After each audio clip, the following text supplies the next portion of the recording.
Now we will explore how the American branch of the Illuminati aided and abetted Adolf Hitler, and how the Bushes were the first family when it came to treason.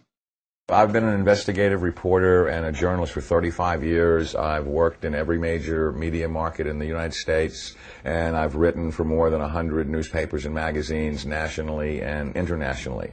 So last September 17th, I became the first journalist in U.S. history to go to the U.S. National Archives and the Library of Congress and pore over the thousands of pages of documents in both places to prove beyond a shadow of a doubt or any refutation of the facts that Prescott Bush, the grandfather of George W. Bush, and George Herbert Walker, his maternal great-grandfather for whom his daddy is named, were Nazi traitors to the country who should have been tried for treason. 2 weeks ago, in early August, a major world newspaper, The Guardian of London, finally got on the story internationally, and they flew a renowned reporter of theirs named Duncan Campbell over to Washington to take me back to the archives and Library of Congress so that they could verify that these explosive documents were real and I didn't have forged copies. Prescott Bush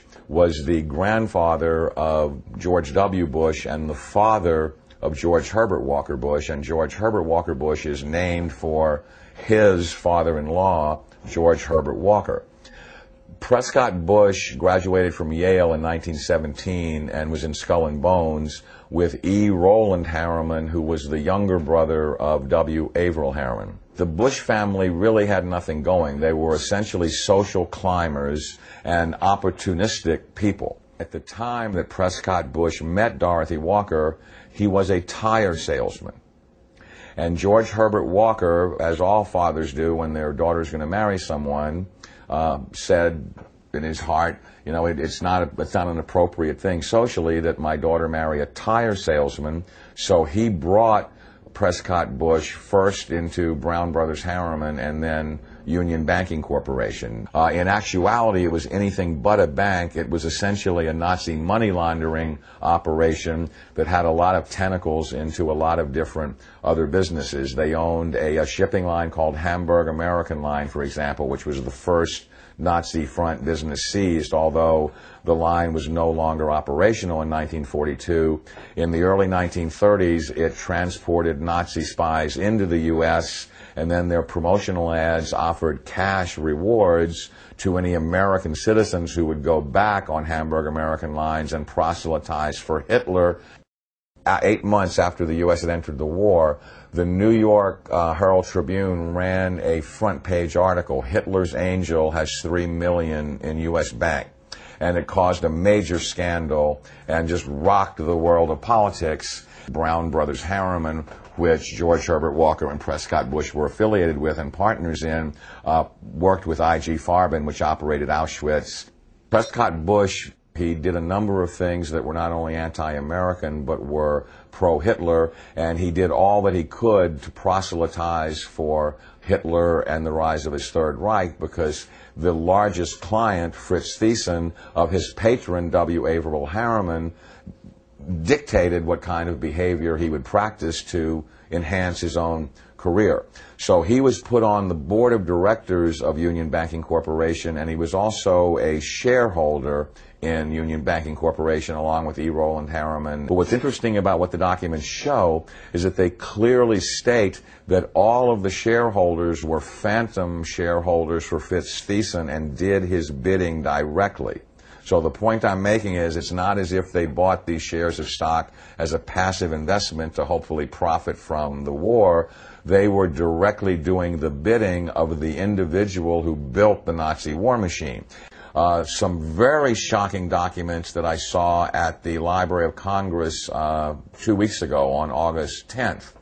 On August 9th, excuse me, had to do with the hearings of the McCormick-Dickstein Committee of November 1934, show that Prescott Bush and the DuPont family, the Remington family, and J.P. Morgan tried to overthrow the U.S. government, assassinate FDR, and put a Hitler-style fascist state in place. I have in my possession testimony from the McCormick-Dickstein Committee in November of 1934 by one of the fascist plotters that they were going to follow Hitler's model exactly and impose martial law on the United States, round up unemployed people that were worthless to the economy and troublemakers and Jews and put them into internment camps. And their plan was, if necessary, to exterminate the people that could not be part of the effort. The only reason the coup attempt in 1934 didn't succeed is that they hired the wrong general to lead it, General Smedley Butler, the great Marine hero, two-time Congressional Medal of Honor winner, who worked with the plotters just long enough to be able to identify who they were and then blew the whistle on them to Congress. Incredibly, after being warned by the FBI and the Justice Department and the Treasury Department to cease and desist in their Nazi dealings, they had continued them until 1951. There had been 28 additional seizures of Nazi assets and Nazi business fronts between late 1942 and 1951, and that they had moved Nazi assets into Switzerland, Brazil, Argentina, and Panama, and they had continued to do business with their primary Nazi patron, who was Fritz Thyssen, who backed Hitler beginning in 1921 and who was the wealthiest man in Germany, and a steel and coal baron who, with his partner Friedrich Flick, essentially built the Nazi war machine along with I.G. Farben. In 1951, when Fritz Thyssen died in Argentina, Union Banking Corporation was liquidated by the U.S. government, and Prescott Bush received $1.5 million for his holdings in his Nazi business, and that was the beginning of the Bush family fortune for all intents and purposes. George Bush doesn't take his philosophical foundation from the Bible or the teachings of Jesus in the Sermon on the Mount. George Bush takes his inspiration from what he learned in Skull and Bones and from the Thule Society that Hitler and Goebbels and Goring cut their teeth in, Bohemian Grove, these evil organizations that perpetrate the ugly things that these criminals are doing to this country for which they must be held accountable. Now you look at the Republican National Convention this week, and you bring in Arnold Schwarzenegger to speak last night. Schwarzenegger is the son of a Nazi. He has praised Nazis. He has praised Hitler. He talked last night in terms like, we will not falter, we will not waver, we will win this war on terror. He's a leader who doesn't flinch, who doesn't waver, and does not back down.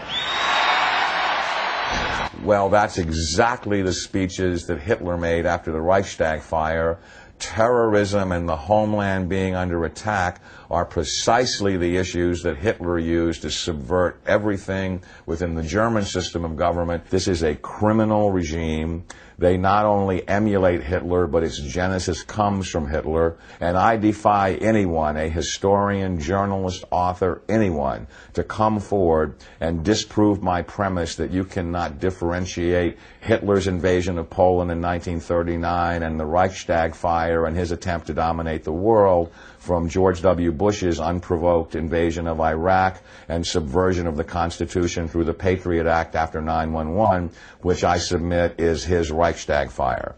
Karl Rove and his minions are every bit the masters of propaganda that Joseph Goebbels was. They literally took lessons from Goebbels and Goring about how to create such brilliant propaganda that unreality can become reality, and reality can be subverted to fantasy political subterfuge right before your eyes. So there's just an endless broken record that is leading up to the present era, that the Bush family has had a single goal for 100 years, which is to become the most powerful family on the planet and to rule the world. And they are on the verge of doing that under George W. Bush. It's critical that every citizen of this country rise up and do something, because the day of reckoning is at hand, and these people are Nazis. They are practicing Nazi philosophy. They are mimicking Nazi tactics, and time is running out.